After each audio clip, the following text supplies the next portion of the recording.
ನಮಸ್ಕಾರ ವೀಕ್ಷಕರೇ, ನೀವು ನೋಡ್ತಾ ಇದ್ದೀರಾ ವಿಶ್ವವಾಣಿ ಮನಿ. ನಾನು ಕೇಶವ್ ಪ್ರಸಾದ್. ವೀಕ್ಷಕರೇ, ನೀವು ಬಿಟ್ಕಾಯಿನ್ ಬಗ್ಗೆ ಕೇಳಿರ್ಬೋದು ಅಥವಾ ಬಿಟ್ಕಾಯಿನನ್ನು ಆಲ್ರೆಡಿ ನೀವು ಬಳಸ್ತಾ ಇರ್ಬೋದು. ಹಾಗಾದರೆ ಏನಿದು ಬಿಟ್ಕಾಯಿನ್? ಹಣದ ಇತಿಹಾಸ ಏನು? ಬಿಟ್ಕಾಯಿನಿಂದ ಏನೆಲ್ಲ ಲಾಭ ಇದೆ? ನೋಟಿಗೂ ಬಿಟ್ಕಾಯಿನ್ಗೆ ಏನೆಲ್ಲ ವ್ಯತ್ಯಾಸ ಇದೆ? ಇತ್ಯಾದಿ ನೂರಾರು ಪ್ರಶ್ನೆಗಳು ನಿಮ್ಮಲ್ಲಿರ್ಬೋದು. ವೀಕ್ಷಕರೇ, ಹಾಗಾದರೆ ಬಿಟ್ಕಾಯಿನ್ ಬಗ್ಗೆ 108 ಪ್ರಶ್ನೆಗಳು ನಿಮ್ಮಲ್ಲಿರ್ಬೋದು. ಬಿಟ್ಕಾಯಿನನ್ನು ಹೇಗೆ ಬೈ ಮಾಡಬೇಕು, ಹೇಗೆ ಬಳಕೆ ಮಾಡಬೇಕು, ಇದರಿಂದ ಏನು ಲಾಭ ಇದೆ ಇತ್ಯಾದಿ ಅನೇಕ ಪ್ರಶ್ನೆಗಳು ನಿಮ್ಮಲ್ಲಿರ್ಬೋದು. ಇದಕ್ಕೆ ಸಂಬಂಧಪಟ್ಟ ಹಾಗೆ ಸೂಕ್ತವಾದಂತಹ ಉತ್ತರವನ್ನು ನೀಡಲಿಕ್ಕೆ ಬಿಟ್ಕಾಯಿನನ್ನು ಸ್ವತಃ ಬಳಸ್ತಾ ಇರುವಂತಹ ಹಾಗೂ ಪ್ರೊಫೆಷನಲಿ IT ಎಂಜಿನಿಯರ್ ಆಗಿರುವಂಥದ್ದು, ಜೊತೆಗೆ ಬಿಟ್ಕಾಯಿನ್ ಬಗ್ಗೆ ಸಾಕಷ್ಟು ವರ್ಷಗಳಿಂದ ಅಧ್ಯಯನ ಮಾಡ್ತಾ ಇರುವಂತಹ ಕಾರ್ತಿಕ್ ಎಂ ಅವರು ನಮ್ಮ ಜೊತೆ ಇದ್ದಾರೆ. ಬನ್ನಿ ಕಾರ್ಯಕ್ರಮಕ್ಕೆ ಅವ್ರನ್ನ ಬರಮಾಡ್ಕೊಳ್ಳೋಣ. ನಮಸ್ಕಾರ ಕಾರ್ತಿಕ್ ಸರ್. ನಮಸ್ಕಾರ sir, thank you so much. ಅಂದ ಹಾಗೆ ಬಿಟ್ಕಾಯಿನ್ ಬಗ್ಗೆ ಫಸ್ಟ್ ಟೈಮ್ ನಾವು ವಿಶ್ವವಾಣಿ ಮನೆಯಲ್ಲಿ ಈ ಒಂದು ಸೀರೀಸನ್ನು ಶುರು ಮಾಡ್ತಾ ಇದ್ದೀವಿ. ಬಹುಶಃ ನನಗನ್ಸುತ್ತೆ ಯೂಟ್ಯೂಬ್ ಕಮ್ಯುನಿಟಿಯಲ್ಲೂ ಕೂಡ, ಈ ಯೂಟ್ಯೂಬಿನ ಒಂದು ಮಾಧ್ಯಮದಲ್ಲೂ ಕೂಡ ಬಿಟ್ಕಾಯಿನ್ ಬಗ್ಗೆ ಅಷ್ಟೊಂದು ವಿಡಿಯೋಗಳನ್ನು, ಕಂಟೆಂಟ್ಗಳನ್ನ ನಾನು ನೋಡಿದ ಹಾಗಿಲ್ಲ. ಬಹುಶಃ ಬಿಟ್ಕಾಯಿನ್ ಬಗ್ಗೆ ತಿಳಿ ಹೇಳುವವರ ಸಂಖ್ಯೆ ಕೊರತೆ ಇರ್ಬೋದು ಅಥವಾ ಇನ್ನೇನೋ ಕಾರಣ ಇರ್ಬೋದು.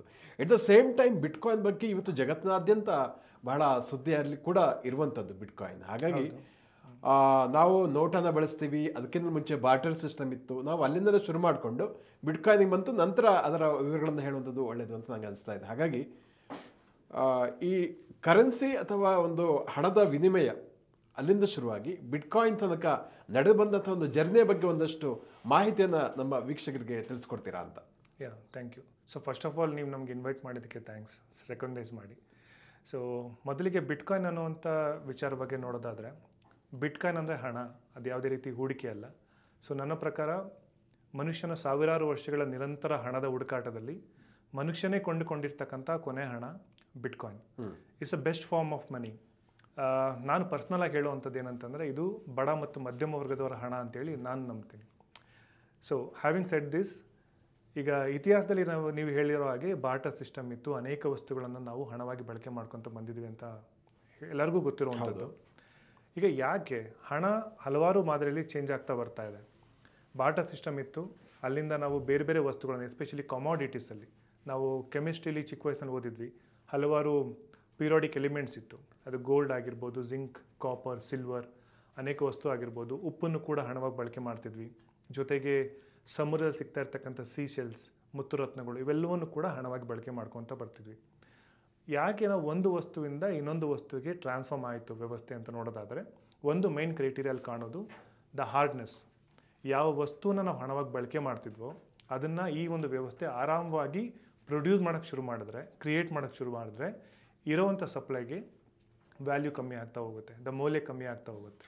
ಇದನ್ನು ಇಂಗ್ಲೀಷಲ್ಲಿ ಸ್ಟಾಕ್ ಟು ಫ್ಲೋ ರೇಷಿಯೋ ಅಂತ ಕೇಳ್ತಾರೆ. ಸ್ಟಾಕ್ ಅಂದರೆ ಈಗ ಹಣದ ಪ್ರಮಾಣ ಎಷ್ಟಿದೆ, ಹೊಸದಾಗಿ ಎಷ್ಟು ಬರ್ತಾ ಇದೆ.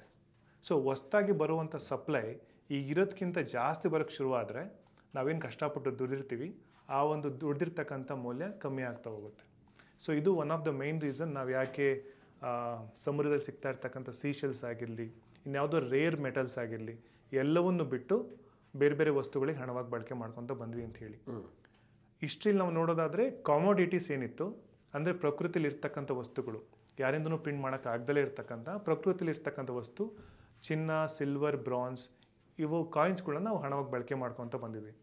ಈ ಮೂರಲ್ಲೂ ಕೂಡ ಯಾವುದು ವಿನ್ ಆಗಿದ್ದು ಅಂತಂದರೆ ಚಿನ್ನ.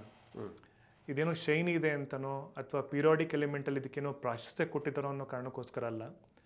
ಚಿನ್ನ ಅದು ಯಾವುದೇ ರೀತಿ ತುಕ್ಕಿಡಿಯೋದಿಲ್ಲ, ಕೊಳ್ತೋಗೋದಿಲ್ಲ, ಡ್ಯೂರೇಬಿಲಿಟಿ ಜಾಸ್ತಿ, ಮತ್ತು ಅಷ್ಟು ಸುಲಭವಾಗಿ ಚಿನ್ನನ ಎಲ್ಲೂ ಕೂಡ ಮೈನ್ ಮಾಡೋಕ್ಕೆ ಸಾಧ್ಯ ಆಗಲ್ಲ.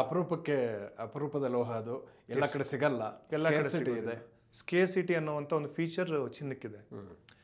ಬಟ್ ಇದನ್ನು ಸಿಲ್ವರು, ಕಾಪರ್ ಅಥವಾ ಜಿಂಕ್ ಕಂಪೇರ್ ಮಾಡಿದ್ರೆ ಎಷ್ಟು ಸ್ಟಾಕ್ ಇದೆಯೋ ಮಾರ್ಕೆಟಲ್ಲಿ ಅದಕ್ಕಿಂತ ಹೆಚ್ಚಿನ ಪ್ರಮಾಣದಲ್ಲಿ ಇವು ಜಿಂಕ್ ಆಗಿರ್ಬೋದು, ಕಾಪರ್ ಆಗಿರ್ಬೋದು, ಅಥವಾ ಪಿರಿಯಾಡಿಕ್ ಎಲಿಮೆಂಟ್ಸಲ್ಲಿ ಇರ್ತಕ್ಕಂಥ ಬೇರೆ ಎಲಿಮೆಂಟ್ಸ್ನ ಪ್ರೊಡ್ಯೂಸ್ ಮಾಡ್ಬೋದು.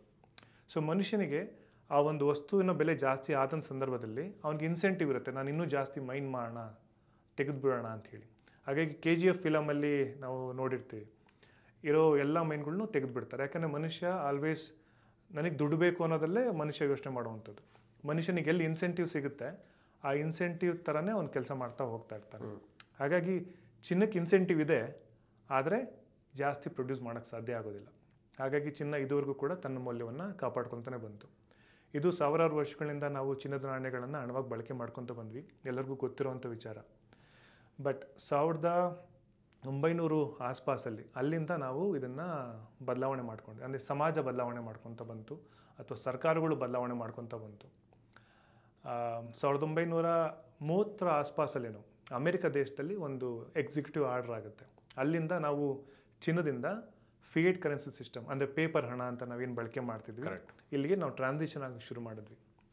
ಆ ಒಂದು ಎಕ್ಸಿಕ್ಯೂಟಿವ್ ಆರ್ಡರ್ ಏನು ಹೇಳುತ್ತೆ ಅಂತಂದರೆ, ಅಮೆರಿಕದಲ್ಲಿರ್ತಕ್ಕಂತಹ ಸಾಮಾನ್ಯ ವರ್ಗದ ಜನ ಯಾರೂ ಕೂಡ ಚಿನ್ನವನ್ನು ಹೊಂದೋ ಆಗಿಲ್ಲ. ನೀವೇನಾದ್ರು ನಿಮ್ಮ ಹತ್ರ ಚಿನ್ನ ಇದ್ದರೆ ಅದನ್ನು ಈ ಕೂಡಲೇ ನೀವು ಫೆಡರಲ್ ಸರ್ಕಾರಕ್ಕೆ ಒಪ್ಪಿಸ್ಬೇಕು. ಅದರಿಂದ ನಾವು ಏನು ಡಾಲರ್ ಕ್ರಿಯೇಟ್ ಮಾಡ್ತಾ ಇದ್ವಿ, ಗೋಲ್ಡ್ ಬ್ಯಾಕ್ ಡಾಲರ್ ಅಂತ ಏನು ಹೇಳ್ತಾರೆ, ಅದನ್ನು ನಮಗೆ ಕೊಡ್ತೀವಿ. ಕೊಡಲಿಲ್ಲ ಅಂದರೆ ನಿಮ್ಮನ್ನು ಜೈಲಿಗೆ ಹಾಕಬೇಕಾಗತ್ತೆ. ಅಲ್ಲಿಂದ ಶುರುವಾಗಿದ್ದು ಈ ಒಂದು ಪೇಪರ್ ಕರೆನ್ಸಿ ಸ್ಟ್ಯಾಂಡರ್ಡ್. ಅದಾದಮೇಲೆ 1943 ಅಥವಾ 44ನೇ ಇಸ್ವಿ, ಕರೆಕ್ಟಾಗಿ ನನಗೆ ಇಸ್ವಿ ನೆನಪಿಲ್ಲ, ಬ್ರೆಟನ್ ವುಡ್ಸ್ ಸಿಸ್ಟಮ್ ಅಂಥೇಳಿ ಎಲ್ಲ ದೇಶಗಳು, ಬಹುತೇಕ ದೇಶಗಳು ಒಂದು ಅಗ್ರಿಮೆಂಟಿಗೆ ಬರ್ತವೆ. ಏನಂತಂದರೆ, ಅತಿ ಹೆಚ್ಚು ಚಿನ್ನವನ್ನು ರಿಸರ್ವ್ ಆಗಿ ಹೊಂದಿರತಕ್ಕಂಥ ದೇಶ ಅಮೇರಿಕ. ಹಾಗಾಗಿ ಆ ಒಂದು ಚಿನ್ನದ ಆಧಾರದ ಮೇಲೆ ಅವರು ಡಾಲರ್ನ ಕ್ರಿಯೇಟ್ ಮಾಡ್ತಾರೆ. ಆ ಒಂದು ಡಾಲರ್ನ ನಾವು ಇಂಟರ್ನ್ಯಾಷನಲಿ ಅಕ್ಸೆಪ್ಟ್ ಮಾಡೋಣ ಅಂತೇಳಿ ಒಂದು 40ರಿಂದ 45 ದೇಶಗಳು ಒಪ್ಪಂದ ಮಾಡ್ಕೊಳ್ತವೆ. ಯಾಕೆಂದರೆ ಚಿನ್ನನ ಒಂದು ದೇಶದಿಂದ ಇನ್ನೊಂದು ದೇಶಕ್ಕೆ ಫಿಸಿಕಲ್ ಸೆಟಲ್ಮೆಂಟ್ ಮಾಡೋದು ಕಷ್ಟ ಆಗುತ್ತೆ, ಟನ್ಗಟ್ಟಲೆ ತೊಗೊಳೋಕ್ಕಾಗೋದಿಲ್ಲ. Paper currency is a later form, ಅಂದರೆ ಲೈಟ್ ಆಗಿದೆ, ಅದನ್ನು ಹಾಗಾಗಿ ಕಂಪೇರ್ಡ್ ಚಿನ್ನ ಪೇಪರ್ ನೋಟನ್ನು ಬಹಳ ಈಸಿಯಾಗಿ ತೊಗೊಂಡೋಗ್ಬೋದು. ಈ ಒಂದು ಕಾರಣದಿಂದ ಟ್ರೇಡ್ ಸಿಸ್ಟಮ್ ಏನಾಗ್ತಿತ್ತು ಅದು ಬದಲಾವಣೆ ಆಗ್ತಾ ಹೋಯಿತು. ಬಟ್ ಈ ಒಂದು ಟ್ರಾನ್ಸಿಷನಲ್ಲಿ ಒಂದು ಫೀಚರ್ನ ನಾವು ಹಿಂದ್ಗಡೆ ಬಿಟ್ಟಿದ್ದೇನು ಅಂತಂದರೆ ಹಾರ್ಡ್ನೆಸ್. ಚಿನ್ನನ ಸೃಷ್ಟಿ ಮಾಡೋಕ್ಕೆ ಸಾಧ್ಯ ಆಗ್ತಿರ್ಲಿಲ್ಲ, ಆದರೆ ಆ ಒಂದು ಫೀಚರ್ನ ಅಲ್ಲೇ ಬಿಟ್ಟು ನಾವು ಮುಂದಕ್ಕೆ ಬಂದುಬಿಟ್ವಿ. ಸೊ ಈಗ ಎಸ್ಪೆಷಲಿ ವರ್ಲ್ಡ್ ವಾರ್ 1 ಅಥವಾ ಜಗತ್ತಿನಲ್ಲಿ 2ನೇ ವರ್ಲ್ಡ್ ವಾರ್ ಏನಾಯ್ತಲ್ಲ, ಆವಾಗ ಬಹುತೇಕ ದೇಶಗಳಿಗೆ ಅಥವಾ ಮಾರ್ಕೆಟಿಗೆ ಅರ್ಥ ಆಗಿದ್ದೇನಂತಂದರೆ, ಅಮೆರಿಕ ದೇಶದ ಹತ್ರ ಅಷ್ಟು ಚಿನ್ನ ಇಲ್ಲ, ಇವರು ಅತಿ ಹೆಚ್ಚು ಡಾಲರ್ಗಳನ್ನು ಪ್ರಿಂಟ್ ಮಾಡ್ತಿದ್ದಾರೆ ಅಂಥೇಳಿ. ಅದರ ಇಂಪ್ಯಾಕ್ಟ್ ಮಾರ್ಕೆಟಲ್ಲಿ ಕೂಡ ಆಯಿತು. ನಮಗೆಲ್ಲ ಅಗತ್ಯ ವಸ್ತುಗಳು ಮತ್ತು ಸೇವೆಗಳ ಬೆಲೆ ಜಾಸ್ತಿ ಆಗ್ತಾ ಹೋಯಿತು. ಹಾಗಾಗಿ ಹಲವಾರು ದೇಶಗಳು ಡಾಲರ್ ಸಿಸ್ಟಮಿಂದ ಎಕ್ಸಿಟ್ ಆಗೋಕ್ಕೆ ಪ್ರಯತ್ನ ಪಟ್ಟವು. ಅಂದರೆ, ನಾನು ನಿಮ್ಮ ಡಾಲರ್ ಯೂಸ್ ಮಾಡೋದಿಲ್ಲ, ನಾನು ಡಾಲರ್ ವಾಪಸ್ ಕೊಡ್ತೀನಿ, ನೀವು ನನಗೆ ನಮ್ಮ ಚಿನ್ನ ವಾಪಸ್ ಕೊಡಿ ಅಂಥೇಳಿ.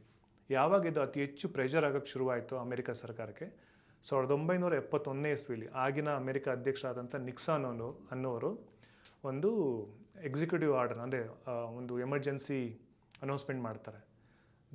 I am suspending the convertibility of dollars to the gold ಅಂತೇಳಿ.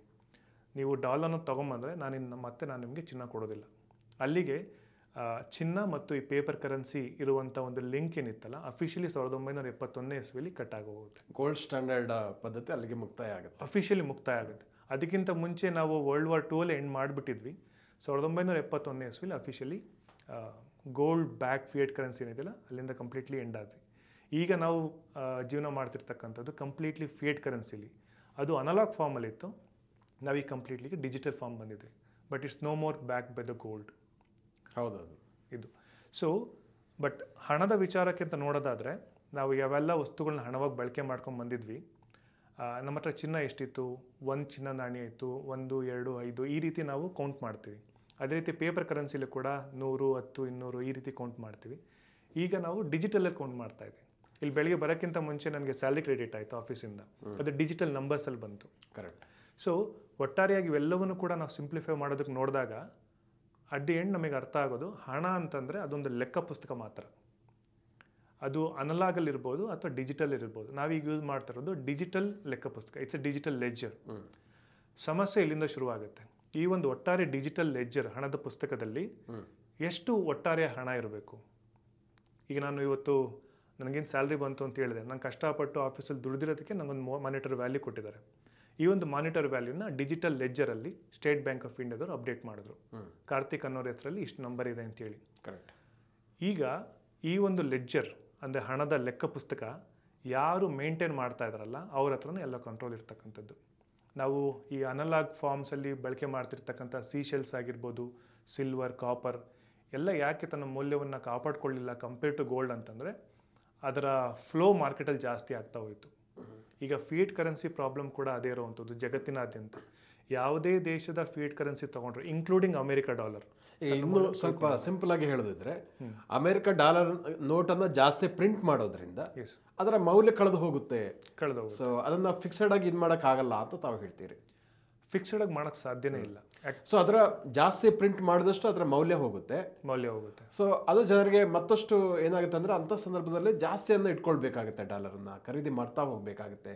ಅಟ್ ದ ಸೇಮ್ ಟೈಮ್ ಅದಕ್ಕೆ ಅದರ ಖರೀದಿ ಸಾಮರ್ಥ್ಯ ಕಡಿಮೆ ಆಗುತ್ತೆ ಅನ್ನುವಂಥದ್ದು. ಖರೀದಿ ಸಾಮರ್ಥ್ಯ ನಿರಂತರವಾಗಿ ಕಮ್ಮಿ ಆಗ್ತಾನೆ ಹೋಗುತ್ತೆ. ಸಮಾಜದಲ್ಲಿ ಈ ವ್ಯವಸ್ಥೆಯಲ್ಲಿ ಯಾವ ವಸ್ತು ಅಬಂಡೆಂಟ್ ಆಗಿ ಸಿಗ್ತಾ ಇದೆ ಅದಕ್ಕೆ ಮೌಲ್ಯ ಇರೋದಿಲ್ಲ. ಓಕೆ, ಸಪ್ಲೈ ಜಾಸ್ತಿ ಆಗ್ತಾ ಹೋದ್ರೆ ಅದಕ್ಕೆ ಮೌಲ್ಯ ನಿರಂತರವಾಗಿ ಕಮ್ಮಿ ಆಗ್ತಾನೆ ಹೋಗ್ತಾ ಇರುತ್ತೆ. ಈಗ ಫಾರ್ ಎಕ್ಸಾಂಪಲ್ ಇತ್ತೀಚಿನ ಉದಾಹರಣೆ ಹೇಳಿದ್ರೆ ಕೋವಿಡ್ ಆದ ನಂತರ ಅಮೆರಿಕ ದೊಡ್ಡ ಪ್ರಮಾಣದಲ್ಲಿ ನೋಟ್ಗಳನ್ನ ಪ್ರಿಂಟ್ ಮಾಡಿತ್ತು ಅಂತ ರಿಪೋರ್ಟ್ ಆಗಿತ್ತು, ಎಲ್ಲ ಪತ್ರಿಕೆಗಳಲ್ಲೂ ಬಂದಿತ್ತು. ನಾವು ಇದನ್ನು ವೆರಿಫೈ ಕೂಡ ಮಾಡ್ಬೋದು. ಅದು ಅಮೆರಿಕ ದೇಶದ ಫೆಡರಲ್ ರಿಸರ್ವ್ ಆಗಿರ್ಬೋದು, ನಮ್ಮ ದೇಶದ ರಿಸರ್ವ್ ಬ್ಯಾಂಕ್ ಆಫ್ ಇಂಡಿಯಾ ಆಗಿರ್ಬೋದು, ಅವರು ಕ್ವಾರ್ಟರ್ಲಿ ಅಥವಾ ಪ್ರತಿ ತಿಂಗಳಲ್ಲಿ ಮನಿ ಸಪ್ಲೈ ಡೇಟಾ ಅಂತೇಳಿ ಅವ್ರ ವೆಬ್ಸೈಟಲ್ಲಿ ಪ್ರಕಟ ಮಾಡ್ತಾರೆ. ಅಥವಾ tradingview.com ಅಲ್ಲೂ ಕೂಡ ಕೆಲವೊಂದು ಟಿಕ್ಕರ್ಸ್ ಇದೆ. ಅಂದರೆ ನಮ್ಮ ದೇಶದ ಇಂಡಿಯನ್ ಮನಿ ಸಪ್ಲೈ ಅನ್ನೋದಕ್ಕೆ INM2 ಅಂತ ಇದೆ, ಅಮೇರಿಕಾದವ್ರದ್ದು US2 ಅಂತೇನೋ ಬರುತ್ತೆ. ಆ ಒಂದು ಗ್ರಾಫ್ನ ಚೆಕ್ ಮಾಡಿದ್ರೆ ಕೋವಿಡ್ ನಂತರದಲ್ಲಿ ಆ ಒಂದು ಡೇಟಾ ಎಲ್ಲ ಪ್ಯಾರಾಬಲಿಕ್ ಆಗಿ ಹೋಗ್ತಾ ಇದೆ. ಅಂದರೆ ಈ ವ್ಯವಸ್ಥೆ ಅಷ್ಟು ಹಣನ ಪ್ರಿಂಟ್ ಮಾಡ್ತಾ ಇದೆ out of thin air. So ಈಗ ನಾವು ಬಿಟ್ಕಾಯಿನ್ ವಿಚಾರವಾಗಿ ನೋಡೋದಾದರೆ, ಬಿಟ್ಕಾಯಿನ್ ಯಾಕೆ is the best form of money, ಮನುಷ್ಯನೇ ಕಂಡುಕೊಂಡಂಥ ಕೊನೆ ಹಣ ಅಂತ ಹೇಳಕ್ಕೆ ಹೇಳಿದೆ ಅಂತಂದರೆ, ಈ ಒಂದು ಹಣದ ಪುಸ್ತಕ ಏನಿತ್ತಲ್ಲ, ಈ ಒಂದು ಪುಸ್ತಕದನ್ನ ಆಟ ಆಡಿಸೋದಕ್ಕೆ, ಅಂದರೆ ತನ್ನ ಅಧೀನಕ್ಕೆ ಬರ್ದಲೇ ಇರ್ತಕ್ಕಂತಹ ಒಂದು ಲೆಡ್ಜರ್ ಹಣದ ಪುಸ್ತಕ ಯಾವ್ದಾದ್ರು ಇದ್ದರೆ ಅನಲಾಗ್ ಅದೊಂದು ಚಿನ್ನ, ಡಿಜಿಟಲ್ ಫಾರ್ಮಲ್ಲಿ ಬಿಟ್ಕಾಯಿನ್. ಹಾಗಾಗಿ ಯಾರೂ ಕೂಡ ನಾವು ಕಷ್ಟಪಟ್ಟು ದುಡಿತಾ ಇರ್ತಕ್ಕಂತಹ ಮಾನಿಟರಿ ವ್ಯಾಲ್ಯೂ, ನನಗೇನು ಬೆಳಿಗ್ಗೆ ನಂಬರ್ಸ್ ಬಂತು ಅಂತ ಹೇಳಿದ್ನಲ್ಲ, ಅದನ್ನ ಆರ್ಟಿಫಿಷಿಯಲಿ ಕ್ರಿಯೇಟ್ ಮಾಡೋಕ್ಕಾಗೋದಿಲ್ಲ. ಈಗ ನನ್ನ ಹೆಸರಲ್ಲಿ ಆ ನಂಬರ್ಸ್ ಬಂತು, ಡಿಜಿಟಲ್ ನಂಬರ್ಸ್. ಕಾರ್ತಿಕ್ ಹತ್ರ ಈ ಒಂದು ನಂಬರ್ಸ್ ಇಲ್ಲವೇ ಇಲ್ಲ ಅಂತ ಹೇಳೋದಕ್ಕೆ ಯಾರಿಂದನೂ ಸಾಧ್ಯ ಆಗೋದಿಲ್ಲ. ಈ ನಂಬರ್ಸ್ನ ನನ್ನ ಪರ್ಮಿಷನ್ ಇಲ್ದಲೆ ಕಿತ್ಕೊಳ್ಳೋಕೆ ಸಾಧ್ಯ ಆಗೋದಿಲ್ಲ. ನನ್ನ ಪರ್ಮಿಷನ್ ಇಲ್ದಲೆ ಯಾರೂ ಕೂಡ ಇದಕ್ಕೆ ಮೌಲ್ಯ ಕಮ್ಮಿ ಆಗುತ್ತೆ, ಇದಕ್ಕೆ ಮೌಲ್ಯನೇ ಇಲ್ಲ ಅಂತೇಳಿ ಹೇಳೋಕ್ಕೆ ಸಾಧ್ಯ ಆಗೋದಿಲ್ಲ. ಇದು ಬಿಟ್ಕಾಯಿನ್. ಈಗ ಖಂಡಿತ ಭಾಳ ಚೆನ್ನಾಗಿ ಹೇಳಿದ್ರಿ ನೀವು, ಬಿಟ್ಕಾಯಿನ್ಗೂ ಫಿಯಟ್ ಇದಕ್ಕೆ ಏನು ವ್ಯತ್ಯಾಸ ಅನ್ನುವಂಥದ್ದು. ಸೊ ಇನ್ನೂ ಸರಳವಾಗಿ ಹೇಳಿದ್ರೆ ಒಂದು 2-3 ಲೈನಲ್ಲಿ ಬಿಟ್ಕಾಯಿನ್ ಅಂದರೆ ಏನು ಅಂತ ಹೇಳಿದ್ರೆ ಏನು ಹೇಳ್ತೀರಾ ಅಂತ?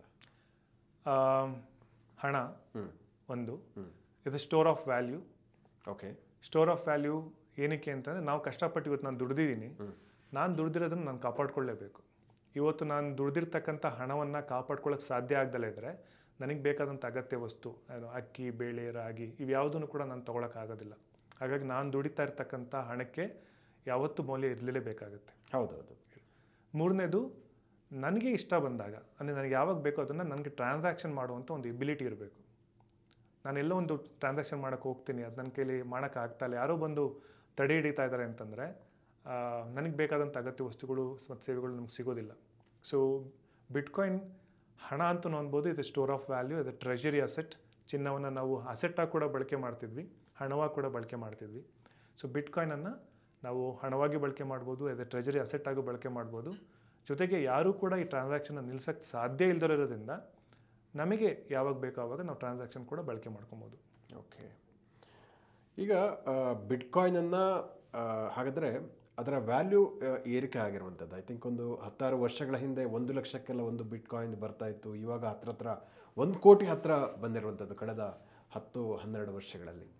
ಸೊ ಈ ಒಂದು ಬಹಳ ಒಂದು ಸ್ಫೋಟ ಅಂತಲೇ ಹೇಳ್ಬೋದು ಇದರ ದರ ಏರಿಕೆ ಆಗಿರುವಂಥದ್ದು. ಇದಕ್ಕೆ ಏನು ಕಾರಣ ಅಂತ ಹೇಳ್ತೀರಿ? ಓಕೆ, 2 ಕಾರಣ. ಒಂದು, ಯಾವ್ದಾದ್ರು ವಸ್ತು ನಮಗೆ ಬೇಕಾಗುತ್ತೆ ಅಂತ ಅಂದಾಗ, ಅಂದರೆ ಮನುಷ್ಯರಿಗೆಲ್ಲರೂ ಬೇಕಾಗುತ್ತೆ ಅಂದಾಗ ಮನುಷ್ಯ ಅದಕ್ಕೊಂದು ಮಾನಿಟರಿ ವ್ಯಾಲ್ಯೂ ಕಟ್ತಾನೆ in the form of bidding, right? ಈ ಬಿಟ್ಕಾಯಿನಲ್ಲಿ ಏನಾಗಿದೆ ಅಂದರೆ ಸ್ಕೇರ್ಸಿಟಿ ಅನ್ನುವಂಥ ಫೀಚರ್ ಇದಕ್ಕೆ ಜಾಸ್ತಿ ಇದೆ. ಓಕೆ, ಈ ಒಂದು ಸ್ಕೇರ್ಸಿಟಿ ಅನ್ನುವಂಥದ್ದು ಬಿಟ್ಕಾಯಿನ್ ವ್ಯಾಲ್ಯೂನ ಆಂಪ್ಲಿಫೈ ಮಾಡ್ತಾ ಇದೆ. ಈಗ ಚಿನ್ನ ಕಂಪೇರ್ ಮಾಡಿದ್ರೆ ಚಿನ್ನ ಎಲ್ಲರಿಗೂ ಬೇಕು, ಹಾಗಾಗಿ ಮನುಷ್ಯ ಇವತ್ತು ಸಮಾಜ ಒಂದು ಮಾನಿಟರಿ ವ್ಯಾಲ್ಯೂನ ಕಟ್ಟಿದೆ. ಬಟ್ ಚಿನ್ನ ಪ್ರಕೃತಿಯಲ್ಲಿ ಲಿಮಿಟೆಡ್ ಆಗಿರುವಂಥದ್ದು ಎಲ್ಲರಿಗೂ ಗೊತ್ತಿರುವಂಥದ್ದು, ಅದರ ಕೊರತೆ ಇದೆ, ಅದು ಬೇಕಾದಷ್ಟು ಸಿಗಲ್ಲ. ಬಟ್ ಎಕ್ಸಾಕ್ಟ್ಲಿ ಎಷ್ಟಿದೆ ಅನ್ನೋದು ಯಾರಿಗೂ ಗೊತ್ತಿಲ್ಲ, ಎಷ್ಟು ಟನ್ಸ್ ಇದೆ ಅನ್ನೋದು ಯಾರಿಗೂ ಗೊತ್ತಿಲ್ಲ. ಬಟ್ ಬಿಟ್ಕಾಯಿನ್ ವಿಚಾರದಲ್ಲಿ ಇದು ಹಣವಾಗಿ ಬಳಕೆ ಆಗ್ತಿದೆ ಅಥವಾ ಟ್ರೇಡಿಂಗ್ ಆಗಿ ಬಳಕೆ ಆಗ್ತಿದೆ, ಅದು ಇನ್ವೆಸ್ಟ್ಮೆಂಟ್ ಆಗಿ ಬಳಕೆ ಆಗ್ತಿದೆ. ಒಂದು. ಎರಡನೇದು, ಇಡೀ ಜಗತ್ತಿನಲ್ಲಿ ಇರುವಂಥದ್ದು 2 ಕೋಟಿ 10 ಲಕ್ಷ ಬಿಟ್ಕಾಯಿನ್ ಮಾತ್ರ. 2 ಕೋಟಿ 10 ಲಕ್ಷ ಬಿಟ್ಕಾಯಿನ್ ಮಾತ್ರ ಇಡೀ ಜಗತ್ತಿನಲ್ಲಿ ಇರುವಂಥ. ಮತ್ತೆ ಒಂದು ಕೂಡ ಎಕ್ಸ್ಟ್ರಾ ಆಗಲ್ವಾ? ಎಕ್ಸ್ಟ್ರಾ ಮಾಡೋಕ್ಕೆ ಸಾಧ್ಯ ಇಲ್ಲ. ಓಕೆ, ಆ ಒಂದು ಡಿಜಿಟಲ್ ಲೆಡ್ಜರ್ ಅಲ್ಲಿ ಏನಿದೆ, ನಾನು ಈ ಕೋಡ್ನ ಬಿಟ್ಕಾಯಿನ್ ಸಾಫ್ಟ್ವೇರ್ ಒಂದು ಓಪನ್ ಸೋರ್ಸ್ ಸಾಫ್ಟ್ವೇರ್ ಆಗಿರೋದ್ರಿಂದ ನಾನು ನನ್ನ ಲ್ಯಾಪ್ಟಾಪ್ ಅಲ್ಲಿ ಆ ಸಾಫ್ಟ್ವೇರ್ ರನ್ ಮಾಡಿ ನನಗೆ ಗೊತ್ತಿರೋ ಟೆಕ್ನಿಕಲ್ ನಾಲೆಜ್ ಇಂದ ಕಮಾಂಡ್ ಲೈನ್ ಇಂಟರ್ಫೇಸ್ ಅಲ್ಲಿ ವೆರಿಫೈ ಮಾಡಿದ್ದೀನಿ. ಅದೊಂದು ವಿಡಿಯೋ ಕೂಡ ನಾನು ನನ್ನ ಸಣ್ಣ ಯೂಟ್ಯೂಬ್ ಚಾನಲ್ ಅಪ್ಲೋಡ್ ಕೂಡ ಮಾಡಿದ್ದೀನಿ. 2,10,00,000 ಬಿಟ್ಕಾಯಿನ್ ಮಾತ್ರ ಇಡೀ ಜಗತ್ತಿನಲ್ಲಿ. ಓಕೆ, ಕರ್ನಾಟಕ ಜನಸಂಖ್ಯೆನೇ 7 ಕೋಟಿ ಇದೆ. ಹೌದೌದು. ಸೊ ಹಾಗಾಗಿ ಈ ಒಂದು ಬಿಟ್ಕಾಯಿನ್ ಅನ್ನುವಂಥ ಹಣ ಏನಿದೆಯಲ್ಲ, ಅದು ಸ್ಕೇಸಿಟಿ ತುಂಬಾನೇ ಜಾಸ್ತಿ ಇರೋದ್ರಿಂದ ಅದ್ರ ವ್ಯಾಲ್ಯೂ ಆಂಪ್ಲಿಫೈ ಆಗ್ತಾ ಇದೆ. ಅದೇ ಇವಾಗ ಇಡೀ ಜಗತ್ತಿನ ಜನಸಂಖ್ಯೆ 600 ಕೋಟಿನ ಹಾರ್ಡ್ಲಿ ಇದೆ. ಸೊ 8 ಬಿಲಿಯನ್ ಅಂತ 600-800 ಕೋಟಿ. ಸೊ ಅಷ್ಟು ಪಾಪ್ಯುಲೇಷನ್ಗೆ ಬರೀ 2,10,00,000 ಬಿಟ್ಕಾಯಿನ್ ಇರೋದು. 2,10,00,000 ಬಿಟ್ಕಾಯಿನ್. ಸೊ ಹಾಗಾಗಿ ಇದರ ದರ ಏರ್ತಾನೆ ಇದೆ. ಎಸ್, ಹಲವಾರು ಕಾರಣ. ಬಿಟ್ಕಾಯಿನ್ ಬೆಲೆ ಜಾಸ್ತಿ ಆಗೋದಕ್ಕೆ ಒಂದು ಮಾನಿಟರಿ ಇನ್ಫ್ಲೇಷನ್. ಈಗೇನು ನಮ್ಗೆ ಬೇಕಾದಂಥ ಎಲ್ಲ ಅಗತ್ಯ ವಸ್ತು ಮತ್ತು ಸೇವೆಗಳ ಬೆಲೆ ಜಾಸ್ತಿ ಆಗ್ತಾ ಇದೆ. ಅಂದರೆ ಏನು ಪೇಪರ್ ಕರೆನ್ಸಿನ ಹೆಚ್ಚು ಪ್ರಿಂಟ್ ಮಾಡಿದಾಗ ಅದರ ವ್ಯಾಲ್ಯೂ ಕಮ್ಮಿ ಆಗ್ತಾ ಇರುತ್ತೆ. ಹಾಗಾಗಿ ಈ ಒಂದು ಮಾಪನದಲ್ಲಿ ನಾವು ಯಾವೆಲ್ಲ ವಸ್ತುಗಳನ್ನು ಅಳಿತೀವಲ್ಲ, 1 kg ಅಕ್ಕಿ, 1 kg ರಾಗಿ ಅಥವಾ ಮೆಟ್ರೋ, ಇಲ್ಲಿಂದ ಅಲ್ಲಿಗೆ ಹೋಗೋದಕ್ಕೆ ಮೆಟ್ರೋ ದರ ಹೇಳ್ತೀವಲ್ಲ, ಎಲ್ಲವೂ ಕೂಡ ಜಾಸ್ತಿ ಆಗ್ತಾ ಹೋಗುತ್ತೆ. ಹಾಗಾಗಿ ಬಿಟ್ಕಾಯಿನ್ ಕೂಡ ಜಾಸ್ತಿ ಆಗ್ತಾ ಹೋಗುತ್ತೆ. ಒಂದು. ಎರಡನೇದು the GDP, the human productivity ಮಾರ್ಕೆಟಲ್ಲಿ ಜಾಸ್ತಿ ಆದಂಗೆಲ್ಲ ಬಿಟ್ಕಾಯಿನ್ ಬೆಲೆ ಕೂಡ ಜಾಸ್ತಿ ಆಗುತ್ತೆ. ಮೂರನೇದು ಬಿಟ್ಕಾಯಿನ್ ಅಡಾಪ್ಷನ್. ಈಗ ಜಗತ್ತಿನಾದ್ಯಂತ ಬಿಟ್ಕಾಯಿನ್ ಅಡಾಪ್ಷನ್ ಕಂಪೇರ್ ಮಾಡಿದ್ರೆ ವಿ ಆರ್ ಅರೌಂಡ್ 0.2%ಏನೋ ಇದೆ. Still long way to go. ಹಾಗಾಗಿ ಅಡಾಪ್ಷನ್ ಜಾಸ್ತಿ ಆದ ಸಂದರ್ಭದಲ್ಲಿ ಕೂಡ ಬಿಟ್ಕಾಯಿನ್ ಬೆಲೆ ಜಾಸ್ತಿ ಆಗ್ತಾನೆ ಹೋಗ್ತಾ ಇರುತ್ತೆ. ತುಂಬ ಜಾಸ್ತಿ ಇದೆ ಬಿಟ್ಕಾಯಿನ್ ರೂಮ್ ಹೋಗೋದಕ್ಕೆ. ಹಾಗಾಗಿ ರೇಟ್ ಕೂಡ ಇನ್ಕ್ರೀಸ್ ಆಗುತ್ತೆ ಅಂತ ತಾವು ಹೇಳ್ತಾ ಇದ್ದಾರೆ. ನಾವು ಒಂದ್ಸಲಿ ಮಾತಾಡಿದ್ವಲ್ಲ, ರಾಬರ್ಟ್ ಕಿಯೋಸಕಿ ಯಾಕೆ $1 ಮಿಲಿಯನ್ ಹೇಳ್ತಾ ಇದ್ದಾರೆ ಅಂತ ಹೇಳಿ. ದಟ್ಸ್ ಅ ಬೇಸ್ ಕೇಸ್ ಅವ್ರು ಹೇಳ್ತಾ ಇರ್ತಕ್ಕಂಥದ್ದು. ಅಲ್ಲಿಂದ ಬಿಟ್ಕಾಯಿನ್ ಪ್ರೈಸ್ ಇನ್ನೂ ಹೋಗೋದಕ್ಕೆ ಎನಫ್ ರೂಮ್. ಖಂಡಿತವಾಗಿ ಕೂಡ ನಮ್ಮ ವೀಕ್ಷಕರಿಗೆ ಇಷ್ಟೊತ್ತು ಹಣದ ಒಂದು ಇತಿಹಾಸ, ಬಾರ್ಟರ್ ಸಿಸ್ಟಮ್ನಿಂದ ಬಿಟ್ಕಾಯಿನ್ ತನಕ ಯಾವ ರೀತಿಯ ಒಂದು ಜರ್ನಿ ಇತ್ತು, ಅದು ಚಿನ್ನ, ಬೆಳ್ಳಿ ಚಿನ್ನ, ಇದರಿಂದ ನಂತರ ಫಿಯೇಟ್ ಕರೆನ್ಸಿಗಳಿಗೆ, ಡಾಲರ್ ಇರ್ಬೋದು, ಬೇರೆ ಬೇರೆ ಕರೆನ್ಸಿಗಳಿರ್ಬೋದು, ಅಲ್ಲಿಂದ ನಂತರ ಮುಂದಿನ ಹಂತವಾಗಿ ಬಿಟ್ಕಾಯಿನ್ ಉದಯ ಆಗಿರುವಂಥದ್ದು ಮತ್ತು ಅದರ ಬೆಳವಣಿಗೆ ಬಗ್ಗೆ, ಅದರ ದರದ ಏರಿಕೆ ಯಾಕೆ ಆಗ್ತಾ ಇದೆ ಅನ್ನೋದ್ರ ಬಗ್ಗೆ ಸಾಕಷ್ಟು ಉಪಯುಕ್ತವಾದ ಮಾಹಿತಿಯನ್ನು ತಿಳಿಸಿಕೊಟ್ಟಿದ್ದೀರಾ. ಅದೇ ರೀತಿ ಮುಂದಿನ ಸಂಚಿಕೆಗಳಲ್ಲಿ ಬಿಟ್ಕಾಯಿನ್ ಬಗ್ಗೆ ಮತ್ತಷ್ಟು ಉಪಯುಕ್ತವಾದ ಮಾಹಿತಿಯನ್ನು ನಾವು ಈ ಸಂವಾದದಲ್ಲಿ ಚರ್ಚೆ ಮಾಡ್ಬೋದು ಅಂತ ನನಗೆ ಅನ್ನಿಸ್ತಾ ಇದೆ. ಅದಕ್ಕಾಗಿ ಧನ್ಯವಾದಗಳು. Thank you. ವೀಕ್ಷಕರೇ, ಇಂತಹ ಮತ್ತಷ್ಟು ಉಪಯುಕ್ತ ವಿಡಿಯೋಗಳಿಗೆ ವಿಶ್ವವಾಣಿ ಮನಿ ಯೂಟ್ಯೂಬ್ ಚಾನಲನ್ನು ವೀಕ್ಷಿಸಿ, ಸಬ್ಸ್ಕ್ರೈಬ್ ಮಾಡಿ. ಜೊತೆಗೆ ನಿಮಗೆ ಬಿಟ್ಕಾಯಿನ್ಗೆ ಸಂಬಂಧಪಟ್ಟ ಹಾಗೆ ಯಾವುದೇ ಪ್ರಶ್ನೆಗಳು, ಗೊಂದಲಗಳಿದ್ದರೆ ಕಮೆಂಟ್ ಬಾಕ್ಸ್ನಲ್ಲಿ ಕಮೆಂಟ್ ಮಾಡಿ ಅಂತ ಕೇಳಿಕೊಳ್ತಾ ಇದ್ದೀನಿ. ವಂದನೆಗಳು.